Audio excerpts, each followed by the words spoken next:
What's your name? Quinn. Can you tell me a bit about yourself? I'm a senior at Michigan State. Okay. Do you have any experience in the restaurant industry? Yeah, I worked in them for about 4.5 years now as a server. Okay. Have you worked at just one restaurant or multiple restaurants? 3. 3? All right. Have you ever been discriminated against in the restaurant industry? There is definitely sexual discrimination. Okay. If you feel comfortable doing so, can you elaborate on any of the negative experiences you've had? Yeah, we're working at a Mexican restaurant in town. I once had a manager slap my butt and then told me it was as a reflex. Oh, wow. Okay. Any other negative experiences you've had in the restaurant industry?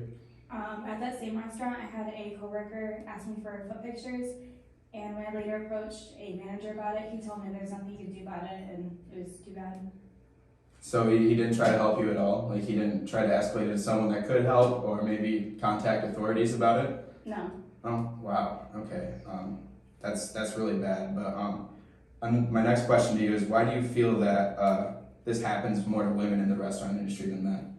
I feel that when people in power, specifically men in power, they like to abuse that for women working under them. Okay. And with all of this stuff, all the negative side effects of the restaurant industry, why do you stay in the restaurant industry? This is my job with my experience level currently that I use to be able to pay for my school. Okay, so this is like your only financial option right now. Yes. Okay, that's all the questions I have for you, so. All right, thank you. Quinn is not alone with her experiences with sexual harassment in the industry. This problem is not unique to one individual in the U.S. restaurant industry, as many workers feel pressured into these sexually exploitative settings. According to the article, Does Tipping Facilitate Sexual Objectification?, they found that workers that wore more revealing clothes received better tips and also more sexual advances while working. And as Quinn brought up in her interview, she does not have other options outside of the restaurant industry to make money as a college student.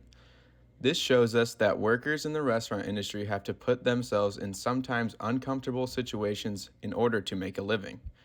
Now, why is it that the system we have in place rewards workers by objectifying themselves? This question has never really been a topic of discussion in the United States because nobody thinks this is a problem. The idea of tipping also aligns with the American culture, as we imagine that the harder you work and the better service you give, you will receive a better tip, kind of in tune with the idea of the American dream. But in many instances, this is not the case. Our next interviewee, Matt, will give us a different perspective on working hard in the restaurant industry. Hi, what's your name? Matt Miller. Can you tell me a bit about yourself? I am a junior at Michigan State studying engineering. How much experience do you have in the restaurant industry? I have almost a year at restaurants, Have you worked at one restaurant or multiple? multiple in the area. All right. In your restaurant experience, do you feel that you've been properly compensated for the work you've done? At one, yes. At the other, no. Could you talk a little bit about why you feel that you weren't properly compensated at that one restaurant? At a local Mexican restaurant I used to work at, I used to get paid criminally low to clean up literal biohazard on occasion, amongst scraping gum off the bottom of tables regularly and having to do just obscene amounts of work for very little pay.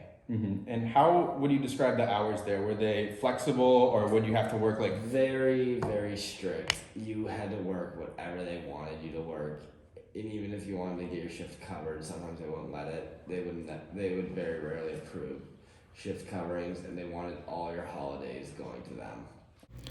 As Matt showed us, there are many ways that you can be exploited in the restaurant industry and not receive fair pay. Matt's pay was based on a combination of hourly wage and a tip out that the servers paid to the hosts and bussers. Matt is also not the only one with issues in this field. According to the article, Wage Theft as a Neglected Public Health Problem, it was found that approximately 50% of workers in the Chinatown restaurant industry are paid less than minimum wage. But in these cases, they are not being objectified for monetary gain. Instead, they are expected to do unreasonable tasks and get poorly compensated for the work they have done.